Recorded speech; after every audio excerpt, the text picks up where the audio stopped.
Kartasura sedang dipenuhi kesedihan yang berlarut-larut. Hal tersebut karena disebabkan oleh permaisuri yang paling dicintai Sultan menderita sakit yang tak kunjung sembuh. Sudah berkali-kali Sultan mengundang tabib dari berbagai pelosok negeri untuk mengobati permaisuri, namun belum ada satupun yang bisa mengobati sang permaisuri. Pada saat itu keluarlah tabib dari ruang sang permaisuri dengan wajah cukup pucat dengan keringat yang membasahi wajahnya.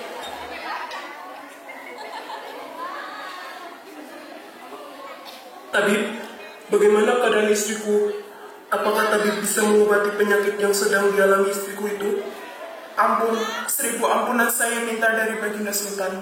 Setelah saya memeriksa kondisi permaisuri, terus terang saya belum bisa mengetahui sebenarnya sakit apa yang mendera sang permaisuri.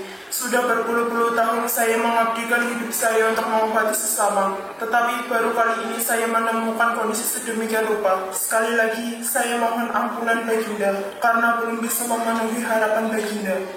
Tidak perlu meminta maaf seperti itu, Bib. Aku sudah mengetahui kebesaran namamu yang malang melintang dalam dunia obat-obatan. Sudah berpuluh-puluh manusia datang kepadamu untuk menolong sakit yang sedang mereka derita. Dengan tangan dinginmu itu, mereka akhirnya sembuh. Terlebih engkau tak pernah mematok harga dari apa yang kau lakukan itu. Baginda terlalu berlebihan.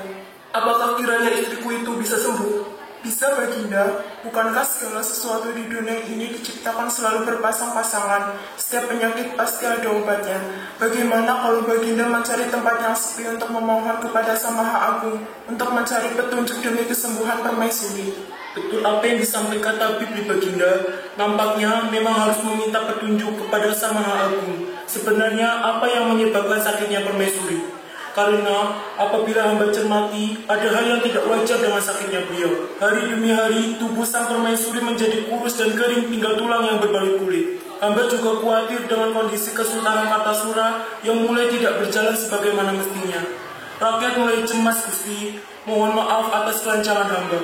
Semua perkataanmu benar, penasihatku. Aku juga merasa bersalah kepada rakyatku, karena sejak permaisuriku sakit, kerajaan Kartasura tidak terurus. Aku tidak pernah memikirkan persoalan apa saja yang menimpa rakyatku. Bagaimana dengan kondisi papan, sandang, dan pangan mereka? Sebenarnya aku tahu rakyatku mulai mengeluhkan bagaimana langkanya minyak goreng. Alangkah bijaknya Gusti Baginda, memang harus cepatnya untuk menyepi, agar segala kegaduhan yang terjadi di Istana Kartasura tidak semakin berlarut-larut. Nanti malam aku akan berangkat, tapi aku minta tolong kepadamu, penasehatku, dan tabibli, agar kepergianku saat menyepi jangan sampai diketahui oleh siapapun, termasuk permaisuriku. Baik, Baginda Sultan. Perintah Baginda Sultan akan kami laksanakan dengan sebaik-baiknya. Kalau tidak ada lagi hal yang perlu dibicarakan, kami mohon pamit, Baginda. Saya juga pamit dulu, Baginda. Ada beberapa obat-obatan yang perlu hamba siapkan.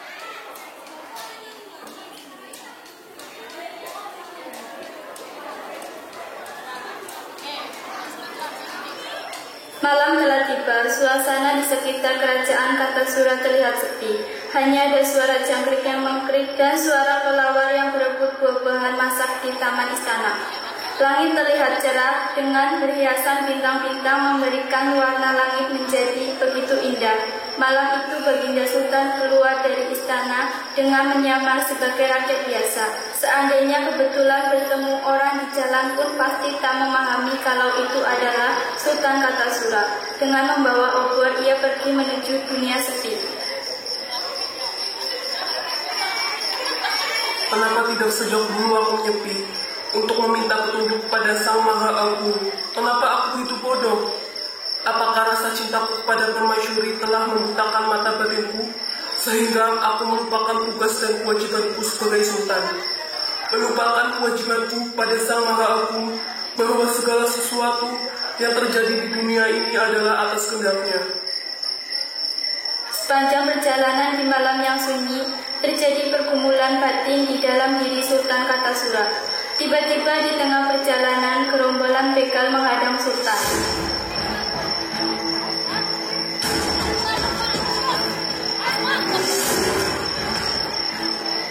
Hei, hendak pergi kemana malam-malam seperti ini? Mau pergi ke suatu tempat yang bisa menenangkan hati dan pikiran di sana. menenangkan hati dan pikiran. Hahaha, menuju hutan. Apa kau ini waras?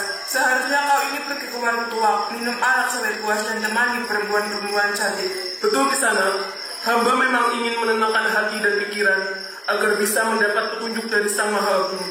Hamba tidak diperkenankan untuk minum arak dan main perempuan Tuhan, sebab semua perbuatan tercela dan kurang budi. Omong kosong dengan ucapanmu itu. Jangan menceramahiku, sampai mulutmu berbusa-busa pun tak akan ku dengar ucapanmu itu. Lebih baik kau serahkan saja semua bekal yang kau bawa itu. Bila ingin melewati hutan ini dengan selamat. Sudah, bawa sini. Kang, berat sekali barang bawaan orang ini. Pasti di dalamnya banyak sekali uang dan perhiasan. Iya, tetapi kenapa kita berdua tidak mampu mengangkatnya? Padahal kan cuma seukuran telapak. Hai kau, sebenarnya apa isi dari buntalan ini? 2 potong kain dan celana Kisana. Mau mati? Jangan berbohong kau. Mana mungkin hanya 2 potong kain dan celana, kami berdua tidak mampu mengangkatnya. Hamba tidak berbohong Kisana. Buka saja kalau tidak percaya. Dengan rasa penasaran yang menggebu-gebu, begal 1 dan 2 akhirnya membuka buntalan itu. Tetapi selalu gagal dan akhirnya mereka meluapkan kekecewaan dan kemarahannya dengan langsung menendang Sultan. Dengan begitu gesit Sultan itu menghindar. Kenapa Kisana menyerangku? Bukankah apa yang Kisana minta sudah didapatkan? Cari mati kau ini.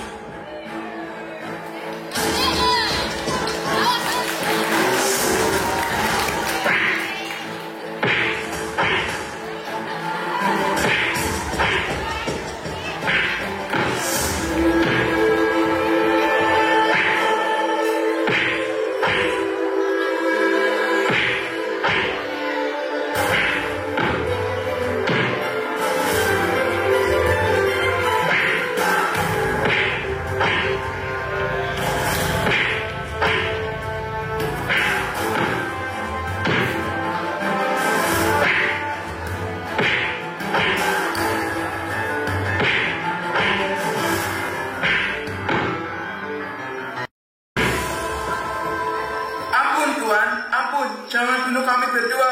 Ampun, kami mengaku salah karena hendak merampas Tuan. Ampuni kami Tuan, kami terpaksa melakukan ini semua. Sudah 2 hari ini keluarga kami kelaparan. Ampun Tuan, harga kebutuhan pokok naik begitu besar.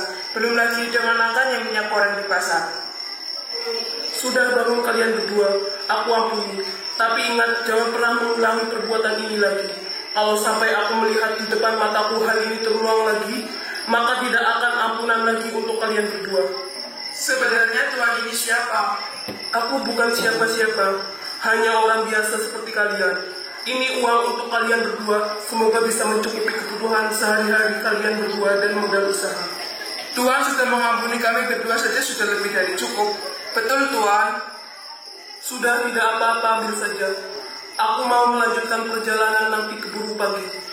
Sekali lagi terima kasih Tuhan, kebaikan Tuhan akan kami kenang, dan semoga pada suatu hari nanti bisa membalas kebaikan Tuhan ini. Tidak usah. Tidak lama kemudian Sultan Kartasura melanjutkan perjalanannya, sampai pada tempat yang ia tuju. Sebuah perbukitan dengan air terjun yang mengalir begitu deras. Gemericik air saling terdengar nyaring sekali saat berbenturan dengan bebatuan. Pepohonan tumbuh begitu subur besar-besar. Di bawah pohon bebatuan ditumbuhi lumut nan hijau.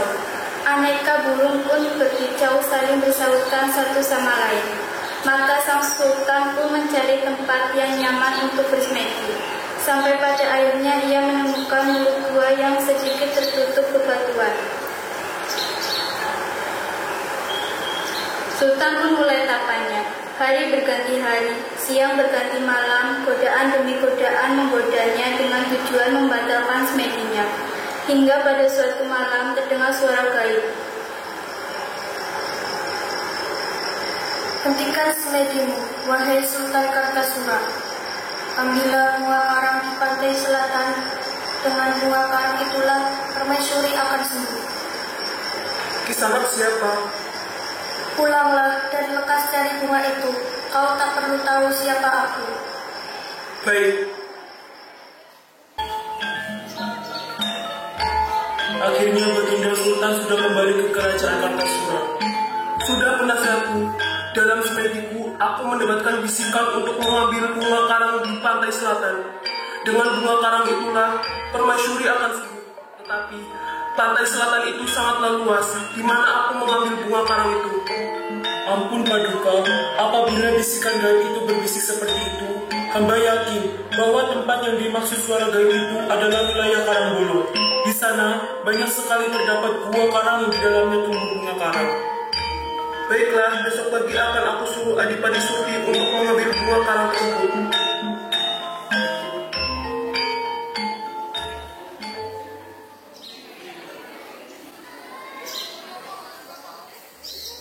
Mohon ampun Baginda, ada tugas apa yang hendak Baginda Sultan titahkan kepada hamba? Pergilah ke pantai selatan, tempatnya buah karang bolong. Carilah sampai dapat buah karang yang tumbuh di sana. Ambillah secukupnya untuk kau bawa pulang. Adipati, kau boleh membawa pengiring. Baik Baginda, pagi ini saya akan berangkat menuju Karangbolong bersama pengiring setia saya, Sangla dan Sanglu. Saya tidak akan pulang menuju Kartasura sebelum mendapatkan bunga karang itu. Pergilah, doaku menyertaimu, semoga berhasil. Setelah beberapa hari berjalan, Adipati Surti, Sangla, dan Sanglur tibalah di Karangbolong. Mereka kemudian mencari bunga karang tersebut. Setelah dicari ke sana kemari, ternyata mereka tak kunjung menemukan bunga karang tersebut. Ampun Tuan Adipati, hamba belum menemukan bunga yang tumbuh di karang. Hamba juga belum menemukannya, Tuanku. Sudah berkali-kali aku mencarinya, aku juga belum menemukannya. Apa begini saja, kita berpencar, masing-masing mencari bunga di buah karang yang berbeda. Aku akan bersemedi dulu di sana, meminta petunjuk di mana keberadaan bunga tersebut. Dan ingat, kalau aku belum bangun dari semediku, jangan sampai kalian berdua membangunkan aku. Baik Tuan, kami pergi.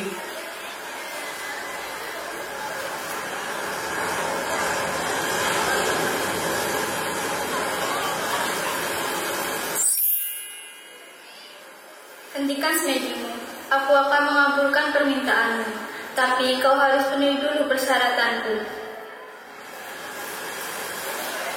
Adipati Surti pun membuka matanya dan melihat seorang dewi cantik seperti dewi dari kayangan di hadapannya.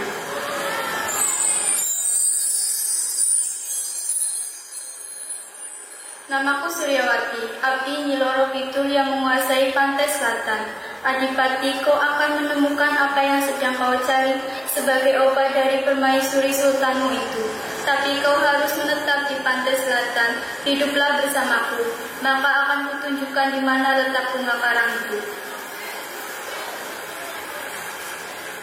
Baiklah, aku terima syaratmu untuk tinggal bersamamu di pantai selatan. Tak lama setelah itu, Suryawati mengulurkan tangannya mengajak Adipati Surti untuk menunjukkan tempat bunga karang itu. Ketika menerima uluran tangan Suryawati, Adipati Surti merasa raga halusnya saja yang terbang mengikuti Suryawati, sedang raga kasarnya tetap dalam bersemedi.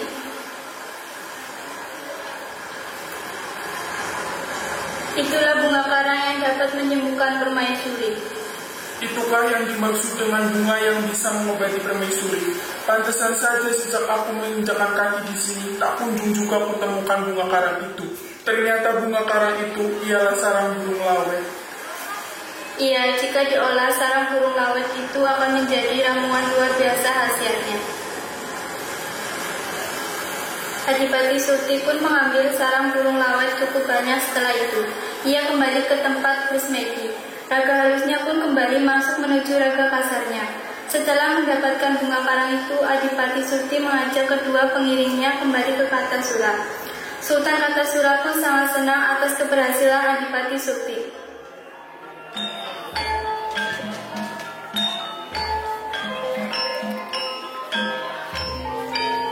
Cepat buatkan ramuan obatnya tadi. Baik, Baginda.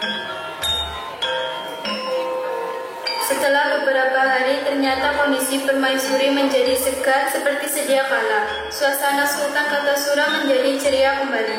Di tengah kegembiraan tersebut, Adipati Surti teringat akan janjinya pada Suryawati. Ia pun mengutarakan hal tersebut pada Sultan.